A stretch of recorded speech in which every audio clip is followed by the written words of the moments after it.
What's going on, everybody? This is Brian Mazik, aka Franchise Play, and I got an opportunity to sit down and speak with Christian McLeod of EA Sports, as well as their brand new commentary team for Madden 17, Brandon Gaudin and Charles Davis. Take a listen to this long but very informative interview.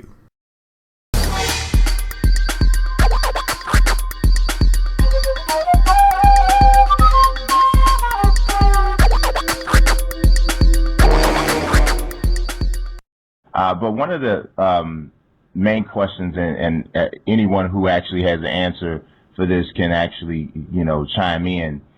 When it comes to commentary, obviously we've gotten used to Jim Nantz and Phil Simms over the last few years. Some people have wanted a new voice, so to speak. But tell me, Charles, what do you envision, or what do you see as? Wait, there's a lot of background going on. Yeah. Hey, Brandon, is that you, Brandon? Yeah, sorry, I'll put it on mute. I'm just getting off the plane. Okay. You better be careful, man. Those TSA people are cranky these days.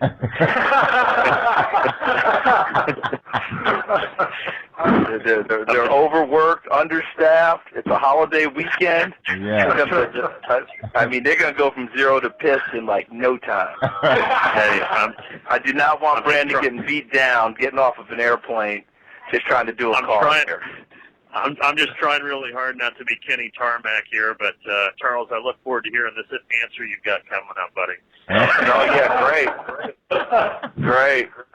I just hope they don't come after you out there. That's my man. I just want to make sure I had the question correct. You talk about the new commentary. We got used to certain voices, and now we've got new guys, and I'm not sure you're asking what are we bringing to the table, or just how do we foresee it going forward? Well, let's because since Brandon jumped on now, let's back up a little bit so I can kind of get everyone's kind of chiming in here. So right now on the call we have I know we have Charles Davis of NFL.com, correct? Correct. And we have Brandon Gaudin of the Big Ten Network, right? That is correct. And do we have one more? Yes, Christian McLeod from EA Sports, producer on the team. All right, how you doing, Christian? So my question was, and this one is primarily for Charles and for Brandon, coming in after recognized voices like Jim Nantz and Phil Simms. What do you guys envision or see yourselves bringing to the commentary of Madden 17?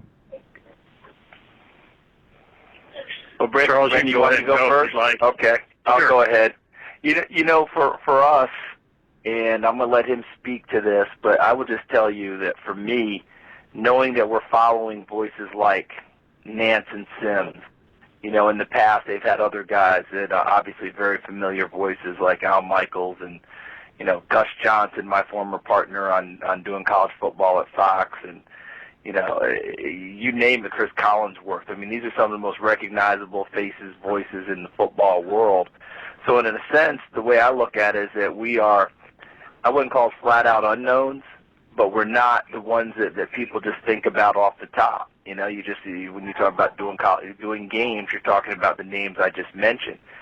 So for us, we're not, I don't think that, I'm looking at it as we're trying to come in and supplant those guys. We're trying to come in and stake our claim. I look at it as coming in with a person with enthusiasm for the game, enthusiasm for the Madden franchise, enthusiasm for the people that play the game, and try and bring them a little something that they're going to take away from it and enjoy and like. Some of the commentary, because of the new things we're going to be doing, allows us to get deeper into the game, where maybe we explain things just a little bit deeper than before. Not that the guys didn't, but maybe there were constraints before.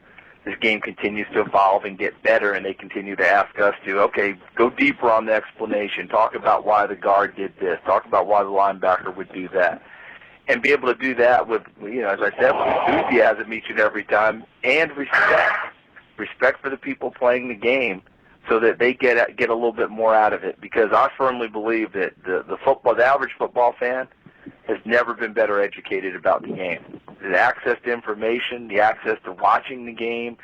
Look, I don't know if any of us thought in our lifetime we would be able to watch coaches' tape in all 22 of NFL games each and every week. Yeah. And fans can do that now. So when you tell fans now, like in the old days, we would often say, well, guess what? I happen to know just a bit more than you do because I get to have the inside. And that was true because the fans couldn't get the total inside. Now if you do that, you're setting yourself up.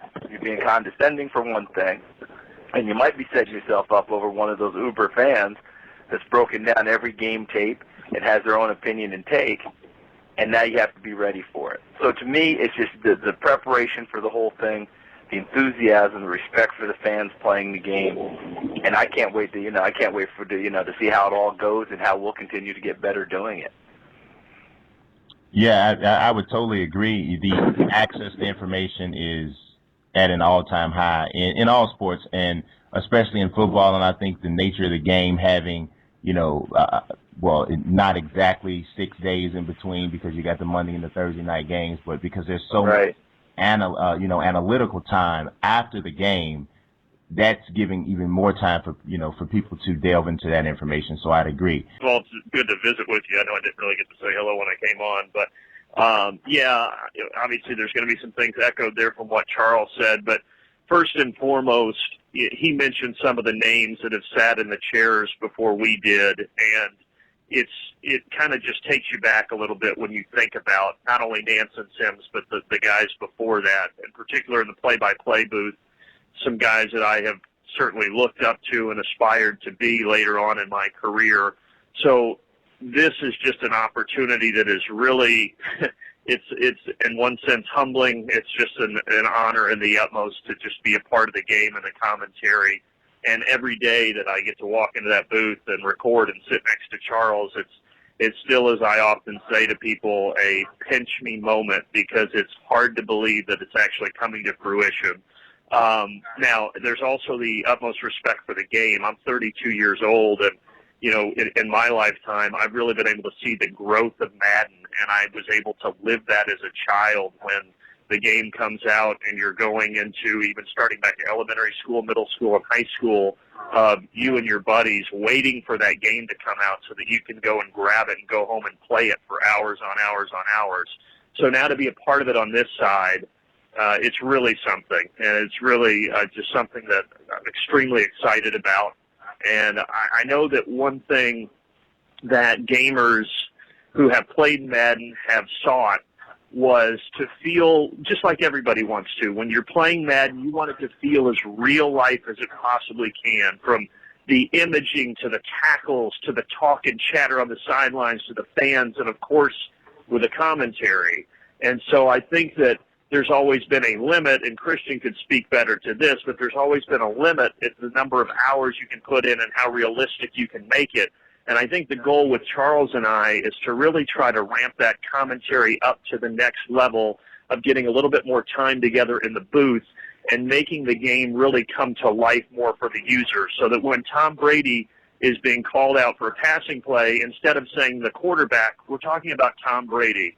And if there's a safety to win the Super Bowl, you're going to hear a unique line specific to, oh my gosh, there's a crazy play, a safety just won the Super Bowl, whereas in the past you may have heard, and that's a safety and the game is over.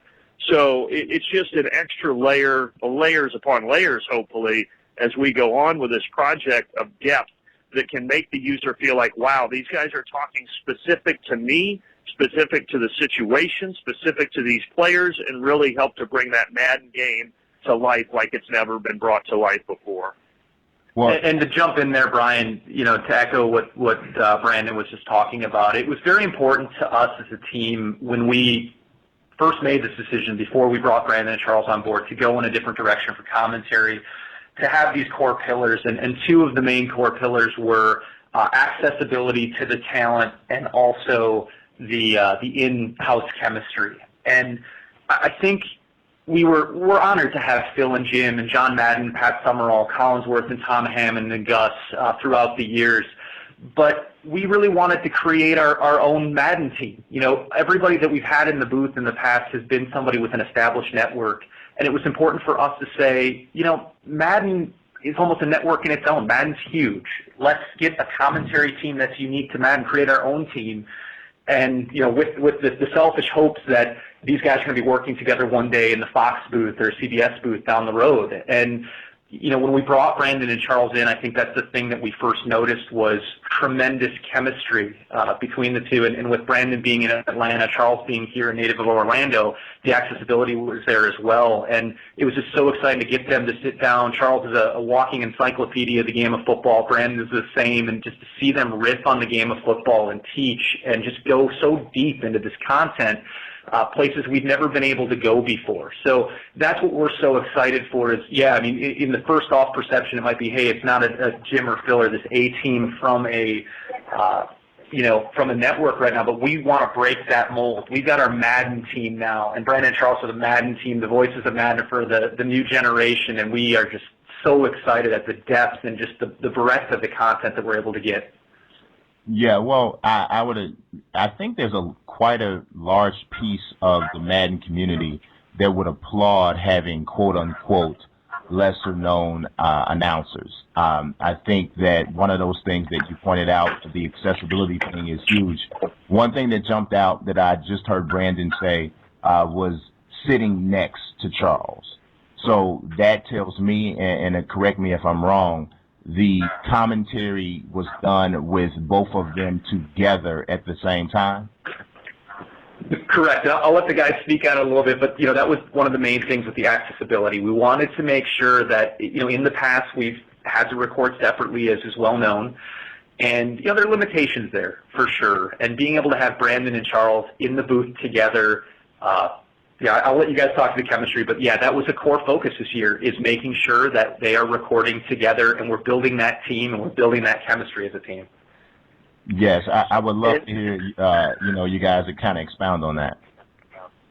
Yeah, Brian, I'll jump in first. I mean, to me, it's as simple as, how difficult it is to have a conversation that's disjointed. Right. In the business we're all in. At some point we get on conversations or you do appearances, you might be doing a satellite thing and there's a delay. Yes. You know what I'm talking about? Yeah. Like they ask you a question and then you have to wait 2 seconds, then you give your reply, and there's no good back and forth. It gets a little disjointed that way. I'm not saying that's the game. I'm just saying that's difficult if you're not just there together, able to go ahead and go back and forth, riff together. Sometimes how your thoughts kind of merge and you get to the same place at the same time, and occasionally you talk over each other, which is just what you would do in a regular game or when you're sitting around watching a ball game, you're sitting around with your buddies and doing all those things. To me, it's just so important. Brendan mentioned chemistry and to be able to build that, and Christian mentioned it as well. To continue to build on that and have a person right there, we can see that person. That's why I often talked about, when I used to actually work for a living, okay, and I had people that worked for me. I used to tell them all the time, the more sensitive an issue you have, the less you should do it over email. Yes. Because you can't read emotion, you can't read body language, you can't see a tilt of a head or what have you that may change the context of what was just said. You just read it in cold print, you may have World War III on your hands. Yeah. But the person may have said it with the biggest kidding intentions, you know what I'm talking about. Yeah. Well, in this case now, we don't have that at all. We're sitting there looking directly at each other, and that way we can read our cues as well as what we're hearing, and I think that's really important. I think it's vital. I hope it shines through in the game. Were you guys so I got some information that says that there's a possibility for there to be new content added throughout the season or throughout the Madden season. Now, in that concept or in that theme, will you guys be going back in to record more lines, or were there several scenarios covered that can be added post-release? So Christian, what we've got, want to jump on that? Yeah, there you go. Yeah. So what we've got, Brian, it's really a unique situation. Like I said, it's all about accessibility. And Charles and Brandon, they are They come to our studio on a weekly basis. We see them every single week for multiple days during the week, and that's going to continue during the season. You know, between them coming in to record specific lines, we've got various touch points that we set up throughout the game, that we've got the capabilities now of, you know, if something happens in the real-world NFL season, going back and recording that and putting it into the game. So say I'm a Lions guy, Matthew Stafford blows up, he has a 7-touchdown game with no interceptions, which the Lions guy must have crossed. Right? Brandon's laughing. It's not going to happen. Good luck on that. Yeah. So that's my theory. So, you know, having a situation like that, and then having Brandon and Charles riff on that when Stafford steps out onto the field, for example, things of that nature. We want to again, continue to wow users throughout the season, have the potential to add new content, and just further augment the depth and the breadth that we already have in the game by bringing them in. So again, you know, Brandon and Charles will be here.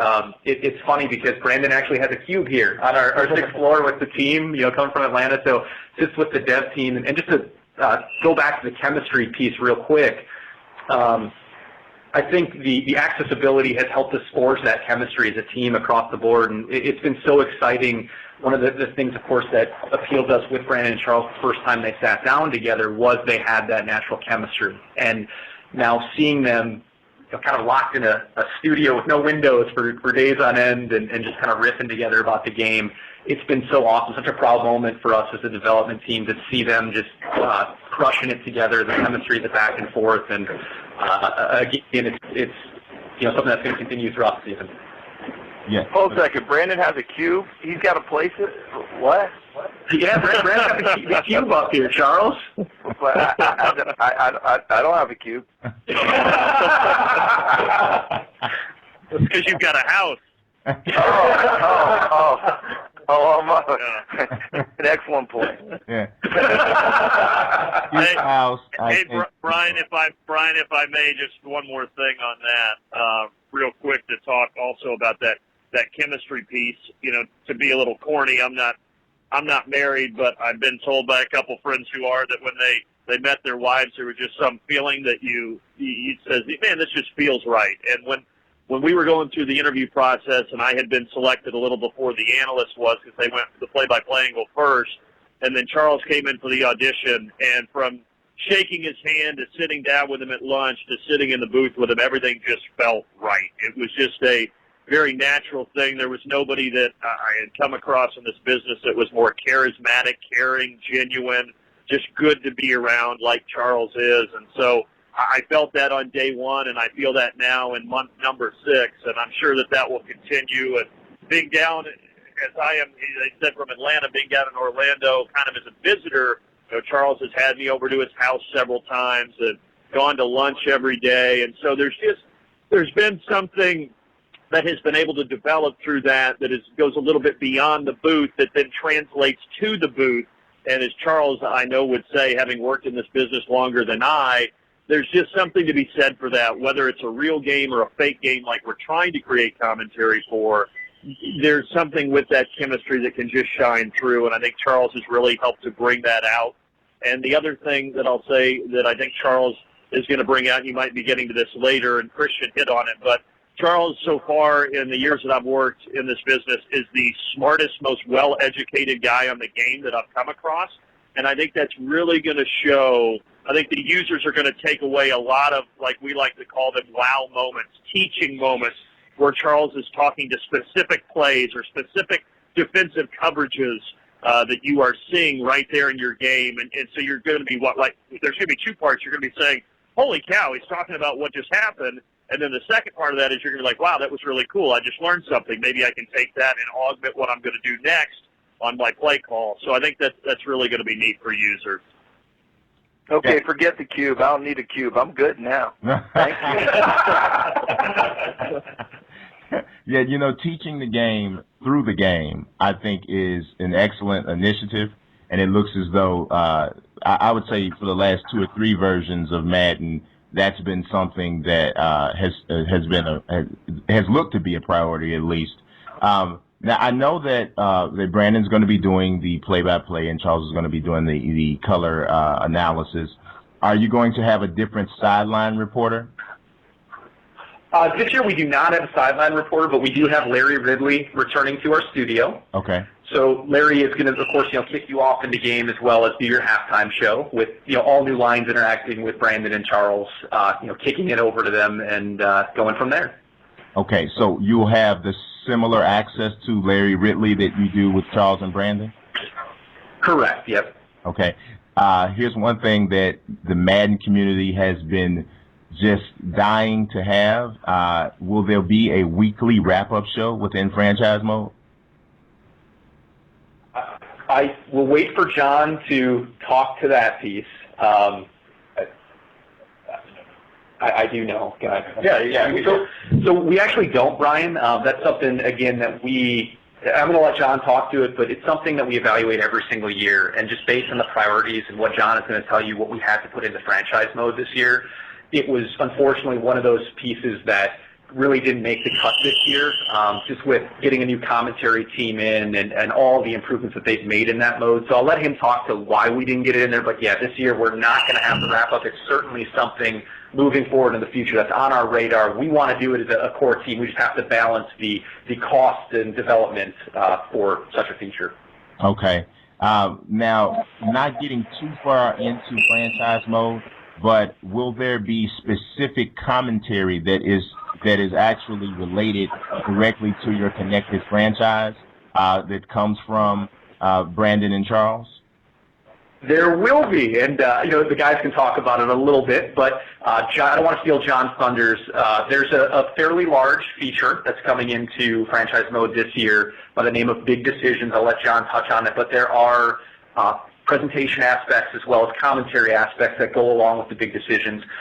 In addition to that, with the accessibility, as Brandon and Charles were both mentioning, the storytelling now that we're doing, talking to specific players, we are going fairly deep into franchise mode. You're going to hear a lot more contextual franchise discussion. I think a very important thing that could get overlooked as well, Brian, is something from a development side that we did this year was we tore the old commentary system down and essentially threw it away. That was one of the holdovers from the previous generation of consoles that made its way over to this generation that we're on now. And it was important for us, to get the gameplay right, to get the presentation right, to get all of our systems up to snuff. Commentary was one of those last systems that was a remnant and a holdover. So we didn't just add on and tack on to existing logic. We took a sledgehammer, we took a bulldozer, bulldozed the old house down completely, took care of that foundation with a sledgehammer and poured a new foundation and started building a brand new house from scratch. Our development team, our creatives, our engineers did a phenomenal job. Everything you're hearing in the game is brand new. All of the logic is brand new. There might be some similarities in certain parts, but it is brand new. So we really doubled down across the board in the engineering, in the design phase, in the writing phase, in the implementation phase to allow Brandon and Charles to say what they say and to go as deep as they go. We needed a brand new framework to support that, and that's a little thing behind the scenes. It's not as sexy, but that was something that had to be done before we even got Brandon and Charles recorded into game. Okay, now going into that concept or kind of going off of that, where you just said, is one of those things the ability to interrupt speech? So say, for instance, there's a play where Charles is in the middle of giving some analysis, and the analysis that he has runs into the beginning of the next play. Now, obviously, there's that interruption that needs to take place where maybe Brandon says something like, well, I don't mean to cut you off, Charles, but Tom Brady just threw a pick six, as if that ever happened. But, to chime in and say that, is there a structure in place to allow that? So we've gone ahead and we've put in some pieces that allow us to button through. In our presentation, we've got what's called a universal button through this year, and that allows you to button through certain instances, and the commentary will follow. In the game of football, I think it's very unique when comparing to a game like basketball, a game like hockey, when you're talking about interrupts. And the reason for that is people play Madden in various different ways. We have the metrics that tell us some people like to sit and watch all the presentations. Some people like to jam the button through. So it's a very difficult one for us from a design standpoint to give everybody what they want from a commentary perspective. So we found a nice middle ground. We're working on, I think, some more elegant interrupt solutions as we move into the future. Again, this was really year one of building that house back up, and to us, we look at a really elegant interrupt system as something that would be more of a, I don't want to say addition, but we've got the house in there, we've got the nice paint, we've got the nice granite countertops. That's more of a luxury feature for us right now. It's kind of an expensive piece that we had to weigh and kind of move off the radar for this year. It's something that we are looking into in the future, though. It's something we want to do, but again, I think the system that we have in place right now is the best middle ground for all users in terms of how they want to play. Okay. Now, there's one particular thing. I did a Madden 17 wish list a few months back, and one of the things that I included on there was the injury presentation. I've always noticed that in Madden, for the most part, a guy gets injured, hurts his knee, hurts his arm, or whatever, and within, say, 5 to 7 minutes, you have a full diagnosis of what injury he had, how many weeks he's going to be out, etc. We all know that in real football, you have to wait for the MRI and blah, blah, blah, blah, blah. Right. You probably won't know until Monday or Tuesday how long this guy's going to be out. Is there going to be things in the commentary now from Charles and from Brandon that add some suspense to that would help the overall presentation of the injury? So we haven't changed our injury presentation this year. It's something that, as a team, we've been looking at to determine. There's both camps, right? Exactly where you're coming from. We've also got people on our dev team that, and also some of our, the majority of our users want to know what that injury is right away. So it's something that we've batted around. Again, we haven't changed the injury presentation this year, so you are going to, within the 3 plays or 4 plays, like you mentioned, you're going to get the diagnosis. Brandon and Charles will, however, talk to the injuries, a little bit more suspenseful. They're not going to go super in-depth on it. Hey, it's a broken fibula there, that he's going to be out for 30 weeks, or go on the IR. So there's a little bit more suspense there. They're also going to be talking a little bit deeper than we've ever talked in the past. You're going to have some discussion there if a key star player goes down. So again, if a guy like Tom Brady goes down, I know this only happened once, but if you see him down there, Brandon and Charles will make reference that that is Tom Brady down on the ground, and kind of talk a little bit about what the impact may be when a star quarterback goes down. But outside of that, Brian, we really didn't change much in terms of the injury flow. Okay. Would that be something that's possible for the future? Maybe something like a setting at the beginning where you say, do you want immediate injury information given, or do you want that to be a delayed information rollout? Something maybe that you could set as a setting before the beginning of your connected franchise, where you decide, you kind of get the option to customize that presentation experience. Yeah, it's a great idea. And, like I said, when John, when you start talking to John, he can kind of deep dive into the franchise mode. But again, it's a pinch point. I mean, we all know, I think in the studio, we want to do something with injuries. So the creatives are getting together, and it's been talked about this year, and I think it'll continue to be talked about in the future. It's something that we want to address. We're just not quite sure exactly what that's going to be moving forward. And we've done some play testing on it, so we'll see where that nets out in the future. Absolutely. Now, I think that much of the Madden community, as I mentioned before, will probably and more than likely embrace Charles and Brandon, the concept. If anyone is familiar with their voices, they definitely carry that official tone that anyone who watches sports is looking for. Now, there's one other question I did have in regards to the whole announcing situation. I've actually made this request, and I've seen it as well. Do you guys ever envision adding multiple announce teams?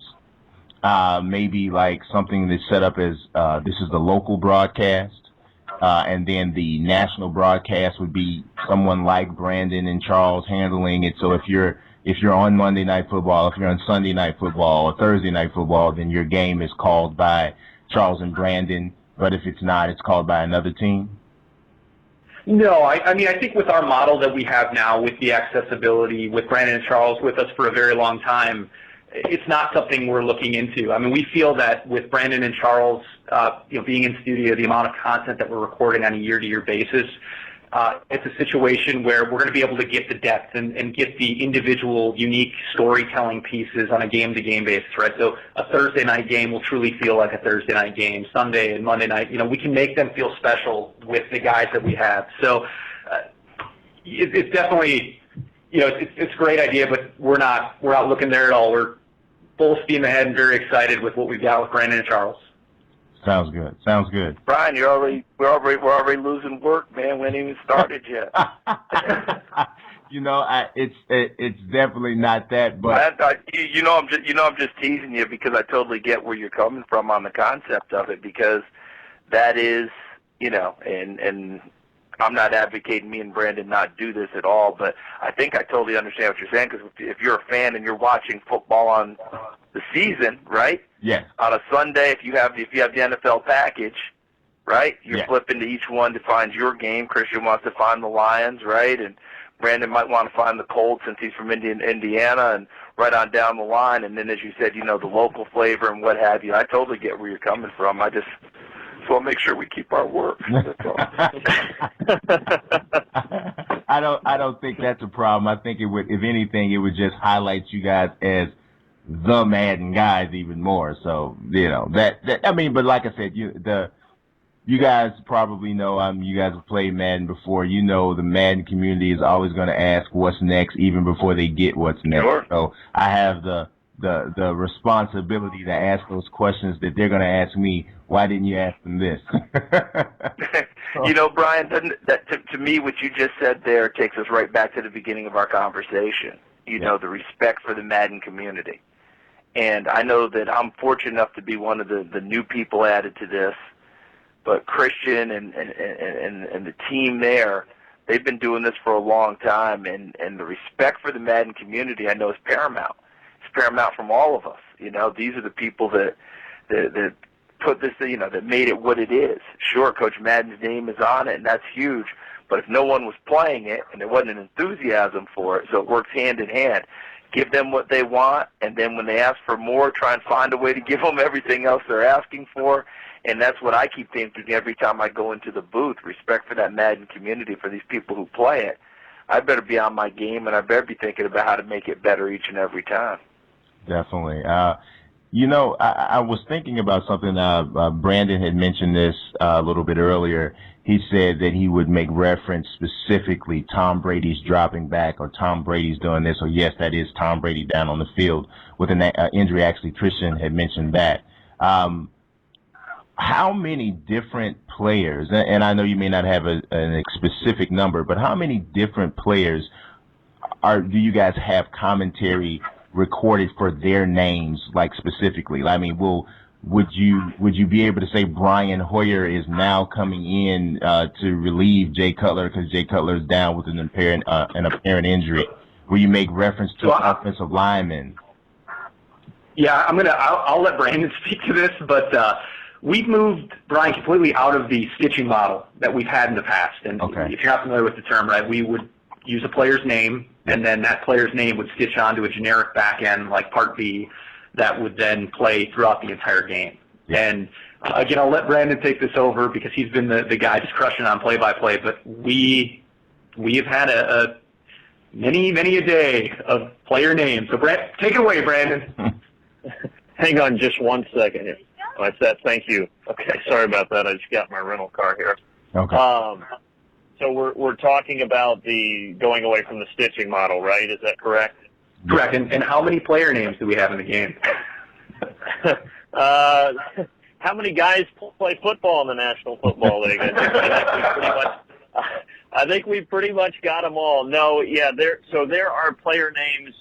It is going to be very rare, Brian, very, very rare that you will hear a generic player line. If a player gets an interception, it's going to say intercepted, and then it's going to say the guy's name. If it's caught by Odell Beckham Jr., it says caught right side, Odell Beckham with it. It's that type of a thing. When Andrew Luck goes back to pass, it's not he drops to pass. It's Luck drops in the pocket, 5-step drop, Luck off play action.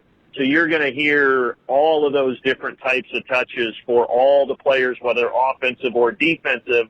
Now, obviously, we've given a heavier hand to the guys who players that are going to play Madden want to hear. You know, the OBJs, the Tom Brady's, the Cam Newtons. There are more specific lines for the guys that are statistically going to get played more with. But the hope is, heck, you know, last 3 years I did Georgia Tech games, and third-round draft pick Adam Gotsis, who is a defensive lineman, he's going to be a rookie. He's in Denver. He's got lines in the game. If there's a tackle, not every time it's going to say his name because that would be annoying.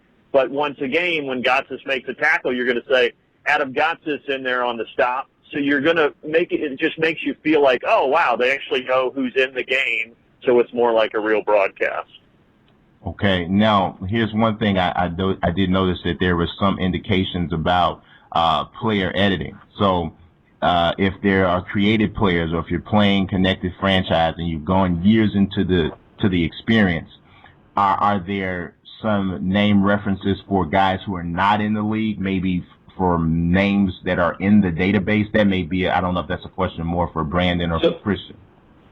Yeah, so for names within the database, we do support that.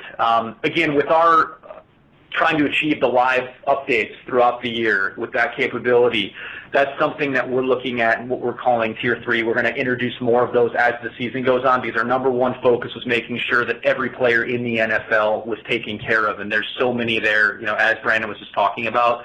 But, you know, we've talked internally about the best way to go after that.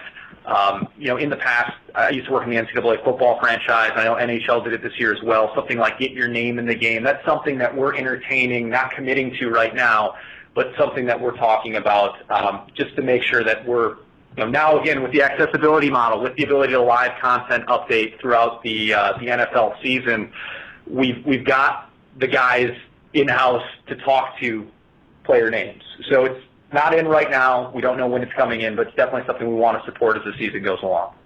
Excellent. Now, if you're bringing in, you know, Charles and Brandon to add in commentary on a regular basis, on the gamer end, how will that affect like loading times? I'm assuming that there will be an update ever so often to add in that new commentary. Do you have an estimation of how large that update could be and how long it might take to upload? It's really we modeled them actually after our roster updates. Okay. So when you're downloading a new roster, they could vary just depending on how large the files are, how much we're putting in. But again, it's, you know, modeled after our update system for rosters right now. So you're going to load the game in. If you're connected online, you're going to be prompted to take this. If you don't take it, you're not going to be able to connect online, just like roster updates. So same type of model there. Okay. Now, personally, as a gamer, I'd wait a half hour, 40 minutes for new commentary because that's my thing. But some people, you know, may have, you know, like, oh, you know, I got to wait for this commentary and I'm going to turn down the sound anyway, which I think is absolutely blasphemous. But, you know, that is a reality. It's some portion, I think, of your audience. Like you said, you have analytics that show who buttons through. I don't know. Do you guys have analytics that shows how many people turn the commentary off? We do. We also know every single line in our game, how much and how often they play. So we've got a lot of data on our hands that we get to mine through on a daily basis that help us really craft this thing and make it fresh for users. Good. So, Brian, real quick to jump in, not to shut anything down or anything like that, but John White's here from the franchise team. So if you want to kind of start wrapping up on the commentary stuff, we'll switch over to franchise. And the only reason I don't want them to run together is for your sake because they're different embargoes. So I feel like it would get really confusing if you're trying to edit interviews together that are kind of across franchise and commentary. So, yeah, if you want to kind of, you know, any last questions you got on commentary, then we'll let Brandon and Charles go, and then you can start talking to John. Thanks, Brad. I just gave you a high five. You couldn't see it, though. Yeah, high five accepted. But yeah, you're right, and I actually am pretty much done on the commentary side. I had made some notes, but yeah, I do have basically our conversation on the commentary side has now created some additional questions that I have for franchise. Perfect. Cool. Oh, yep. John can answer those. But I appreciate Brandon and Charles. I really, really appreciate you guys jumping on. To be totally honest, I'm really, really excited to hear this aspect of the game. Everything sounds pretty solid. So thank you so much for your time today. Appreciate it. Appreciate it very much. Look forward to being in person one day. Yes, sir. Yes, sir. Yeah, thanks, Right. Thanks, Brian. By the way, you have a voice double that's amazing. I don't know if you have ever heard Freddie Coleman on ESPN Radio, but it's almost spooky how much you sound like him. So there you go. Fred Coleman is actually one of my role models. He doesn't know it yet, but he is. It's scary. It is scary. You sound just like him. So yeah, I take that as an absolute compliment. I listen to Freddie all the time. Well, there you go. Well, good to meet you over the phone, Brian. Thank you very much. Yes, sir. I appreciate it. Thank you. It's June 2016, featuring that NBA 2K16 Legends, My League. It's coming. It's still done. I ain't told you it wasn't going away, but you know what? I need you to throw a combination on that like. Hit that like. Like that there. But if you didn't subscribe, you got to hit that like. Just tap it like that. Just do your boy a favor.